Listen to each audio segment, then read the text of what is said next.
Olá, nós de novo aqui no Immunity Institute, eu, Lothar e o Takeshi, vamos conversar um pouquinho com vocês sobre doenças autoimunes.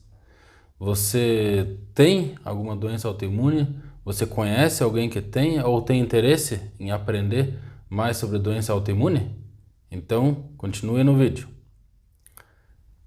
Começando a falar sobre doença autoimune, que é algo degenerativo e grave na medicina, lembro de Hipócrates, que já falava que toda doença começa no intestino. E nós na clínica aqui provamos isso, que realmente é realidade. Eu agora vou estar falando da minha especialidade, e quando o Takeshi falar da especialidade dele, entendam que nós não vamos entrar em um conflito. Eu vou trazer uma linha, ele vai trazer outra linha, mas essas duas linhas, elas trabalham em conjunto. Então, falando de volta da minha especialidade, o intestino é a chave, especialmente da imunidade. E quando existe uma doença autoimune, geralmente, para não falar 100%, mas geralmente existe algum problema no intestino, com certeza. E o que leva, qual o problema de ter algum problema no intestino? O problema começa por uma questão simples, é a nutrição, no sentido de nutrientes. Quando o teu intestino não está bom, você não consegue absorver minerais como deveria, não consegue absorver vitaminas como deveria, aí não consegue transformar tudo isso no organismo da forma certa em aminoácidos, neurotransmissores, ácidos graxos. Quando o intestino está com problema, também já vai ter problema em outros órgãos, porque, por exemplo, antes do intestino vem o estômago e está ligado ao sistema digestório. Tem o fígado, tem o pâncreas. Tudo isso faz parte do processo da digestão. E de alguma forma, na minha área, provavelmente houve alguma intoxicação por metais tóxicos ou outras coisas como agrotóxicos, pesticidas, que trazem muito problema aos órgãos, e aqui de novo especificamente ao intestino, por exemplo, o alumínio e o mercúrio. E esses tóxicos, eles facilitam ainda mais a existência de bactérias ruins para a nossa vida, que competem com a nossa flora natural e boa. Então temos um ponto negativo. Quando temos bactérias e tóxicos ruins ali, vamos ter a facilidade de parasitas estarem vivendo no intestino. Isso também vai facilitar ainda mais a presença de leveduras, de fungos, etc.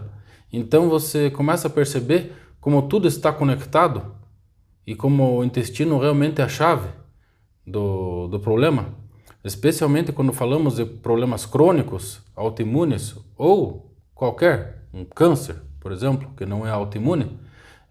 O intestino é a chave. Então vamos estar falando mais sobre isso em outros vídeos, mas se você entendeu essa informação de que o teu intestino está desregulado, então você já absorveu uma informação extraordinária. E quanto a ir no banheiro? O ideal é ir ao menos uma vez ao banheiro por dia.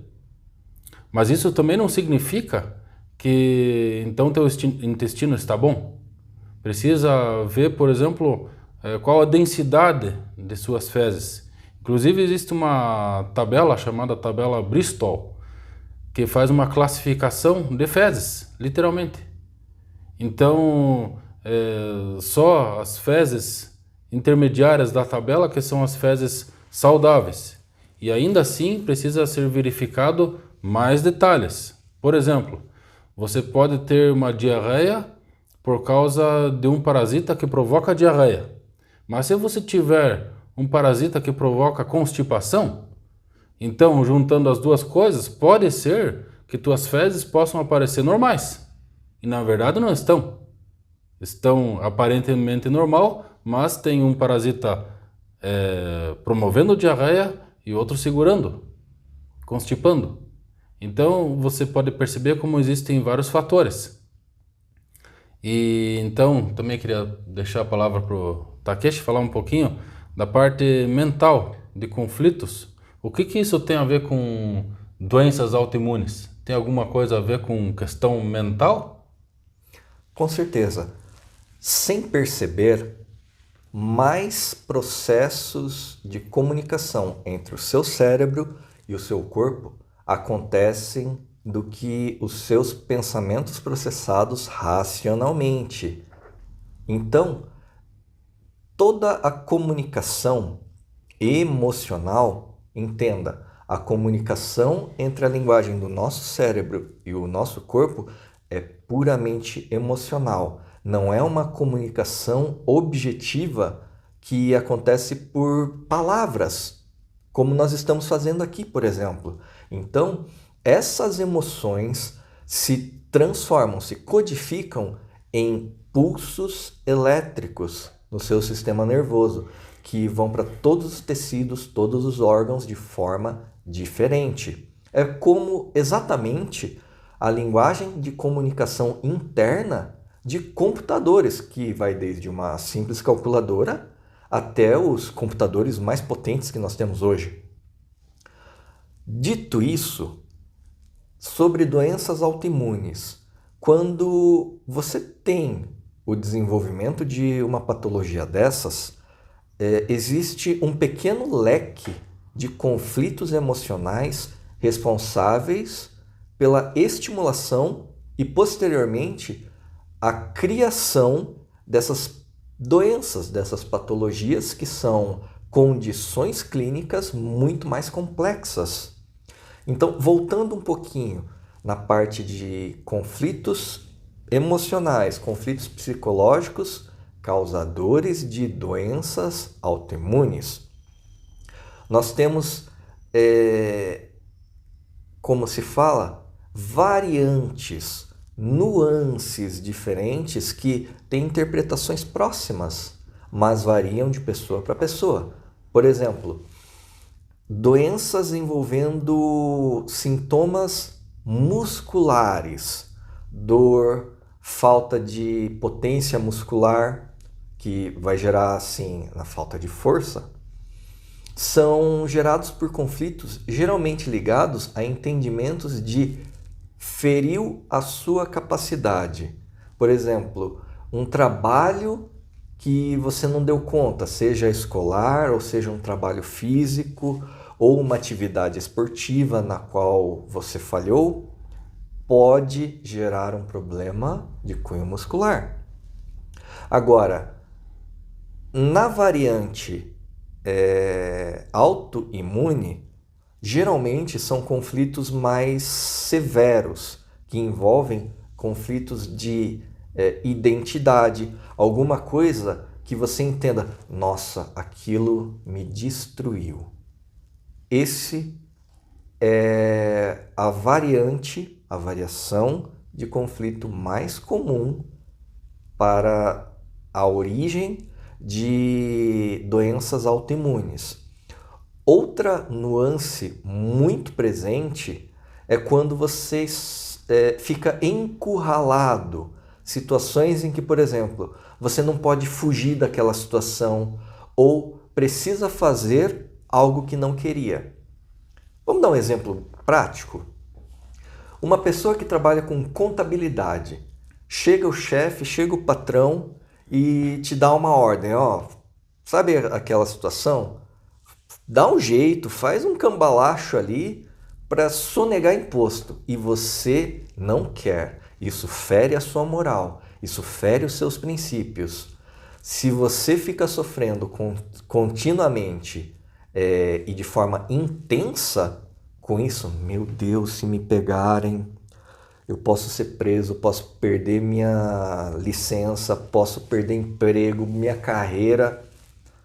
Isso vai gerar uma doença autoimune e séria.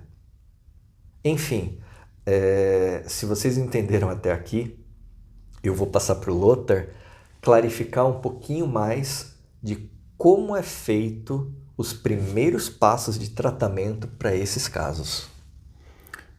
Mais uma vez uma pergunta assim difícil porque não trabalhamos com uma receita de bolo, né? Mas dentro da minha linha, então precisamos trabalhar com a desparatização, que não é tão simples, é um processo longo. Eu tenho buscado simplificar ao máximo, mas não basta simplesmente tomar um vermífugo qualquer que está resolvido, que não está. Então trabalhamos de várias formas na questão da desparatização, trabalhamos na questão da desintoxicação, trabalhamos na questão da micronutrição, suplementando vitaminas, minerais, ácidos graxos e além disso também a questão de alimentação, algumas instruções primeiramente mais básicas, porque se for passar todas as instruções é tanta coisa que acaba sendo muito difícil realmente realizar isso no dia a dia. Então eu trabalho de uma forma mais tranquila, que a gente vai gradativamente, de forma consciente, eliminando algumas coisas da vida, do que comemos, e adicionando outras coisas maravilhosas, como por exemplo, que eu utilizo muito, o limão, óleo de coco e outros suplementos alimentares. Então a gente começa a fazer uma leve mudança, porque, volto a repetir, nós estamos promovendo a saúde. E também outro ponto, tanto para doenças crônicas, degenerativas, autoimunes ou até que não sejam tão graves, entre aspas, eu não posso entrar com um protocolo muito rígido, muito forte, muito intenso, porque se eu entro com um protocolo dessa forma, mesmo sendo natural, acaba mudando muita coisa no teu organismo e acaba gerando morte de bactérias ruins, morte de fungos ruins, morte de leveduras ruins, morte de parasitas que fazem mal imagine, toda essa morte de coisas ruins vão liberar ainda mais toxinas. Então, facilmente eu poderia estar promovendo a reação de Hersheimer, que é conhecido nesse sentido, que antes do corpo estar melhorando, ele piora. Então, assim, é bem comum a gente perceber alguma pequena piora, onde eu vou regulando, controlando com hidratação e outras formas para eliminar o mais rápido possível essas toxinas, para não ter uma reação muito grande e desconfortável, né? Então, tudo precisa de um tempo. Nós estamos falando de uma doença crônica, por exemplo, que está lá há 2 anos, 5 anos, 10, 20, 30 anos, 40 anos até. Então eu não posso resolver uma doença de 40 anos em 2 semanas. Não é possível. O corpo não está preparado para isso. É um processo. Então é comum o nosso tratamento levar semanas, talvez até meses, dependendo da situação, mas de forma tranquila, porque vai fazer pequenos ajustes, falando da minha parte, e seguindo esses ajustes, a melhora vem com certeza. E até falando nesse sentido, Takeshi, como é que é o teu processo assim de trabalho, quanto tempo que leva, como que funciona isso? Maravilha. Por que eu pedi que o Lothar explicasse o trabalho dele primeiro? Em se tratando de doenças autoimunes, geralmente o paciente, quando chega aqui nós recebemos, está com o organismo muito enfraquecido. E se o cérebro não funciona bem e principalmente não tem combustível o suficiente para reprogramar a informação que criou essa bagunça orgânica, eu não consigo fazer absolutamente nada, eu não consigo ajudar essa pessoa. E aí eu preciso empiricamente que o Lothar me entregue esse paciente em uma condição física muito melhor. Agora, sobre a pergunta inicial do Lothar, quanto tempo leva o meu trabalho? Apesar de não haver uma média ou um padrão específico, geralmente a minha parte do trabalho é a parte mais rápida do tratamento, porque envolve apenas a identificação, localização desse trauma emocional e o tratamento disso, a reprogramação mental para que você organize, você arrume esse conflito, essas memórias. Isso parte também de uma certa faxina emocional, que é diferente do processo de limpeza do Lothar, mas mecanicamente o resultado é muito próximo. Porém, é aquilo que eu já disse, repetindo, se o corpo da pessoa não está funcionando adequadamente, se ela não tem elementos vitamínicos, elementos neuroquímicos necessários para que eu consiga manter o seu cérebro tempo suficiente para reprogramar essa informação conflitante, não existe como recuperar esse paciente. Então, em se tratando de tempo, geralmente a minha atuação dura 1 semana, 2 semanas, depende do caso e da sua intensidade. Mas eu acho que já deu para ter uma ideia geral do que acontece no meu trabalho, não é?